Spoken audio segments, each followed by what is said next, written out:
بہاولپور کے ایک چھوٹے سے علاقے میں ایک KFC کی دکان تھی جو اپنی مزیدار فرائیڈ چکن کے لیے مشہور تھی۔ لیکن کچھ لوگوں کا کہنا تھا کہ اس دکان میں کچھ عجیب و غریب واقعات رونما ہوتے تھے۔ ایک رات علی اور اس کے دوست سارا اور عثمان KFC میں کھانا کھانے گئے۔ وہ سب بہت خوش تھے کیونکہ انہیں فرائیڈ چکن بہت پسند تھا۔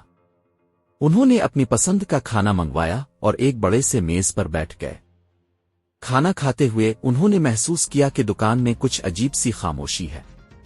عام طور پر KFC میں لوگوں کی ہلچل اور شور ہوتا تھا، لیکن آج رات بالکل سناٹا تھا۔ اچانک دکان کی لائٹس ٹمٹمانے لگے۔ علی نے اپنے دوستوں کو ڈرتے ہوئے دیکھا۔ سارا نے کہا، مجھے یہاں سے چلنا چاہیے، مجھے ڈر لگ رہا ہے۔ عثمان نے کہا، مت ڈرو، یہ صرف لائٹس ہیں۔ لیکن اسی لمحے دکان کا دروازہ زور سے بند ہو گیا۔ بچے گھبرا گئے۔ انہوں نے دروازہ کھولنے کی کوشش کی لیکن وہ بند تھا۔ پھر انہوں نے ایک عجیب سی آواز سنی۔ یہ ایک سرگوشی کی آواز تھی، جیسے کوئی ان کے کان میں کچھ کہہ رہا ہو۔ علی نے کہا، یہ کیا ہے؟ سارا نے جواب دیا، مجھے نہیں معلوم، لیکن مجھے ڈر لگ رہا ہے۔ اچانک دکان کی تمام لائٹس بند ہو گئیں۔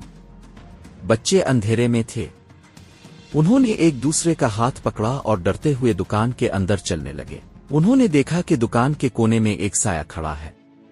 وہ سایہ آہستہ آہستہ ان کی طرف بڑھ رہا تھا۔ بچے ڈر کر بھاگے۔ انہوں نے دکان کا دروازہ توڑنے کی کوشش کی لیکن وہ نہیں ٹوٹا۔ پھر انہوں نے ایک زوردار چیخ سنی۔ یہ چیخ اس سائے کی تھی۔ بچے ڈر کر کانپنے لگے۔ انہوں نے اپنی آنکھیں بند کر لیں۔ جب انہوں نے اپنی آنکھیں کھولی تو وہ KFC سے باہر تھے۔ وہ ایک پارک میں تھے۔ دکان کی لائٹس روشن تھیں۔ علی نے اپنے دوستوں کو دیکھا۔ وہ سب حیران تھے۔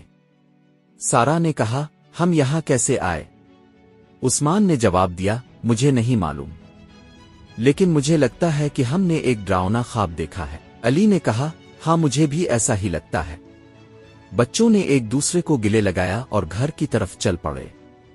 وہ اب کبھی KFC نہیں گئے۔ کہانی کا اخلاق، کبھی کبھی ڈر صرف ہماری تخیلات میں ہوتا ہے۔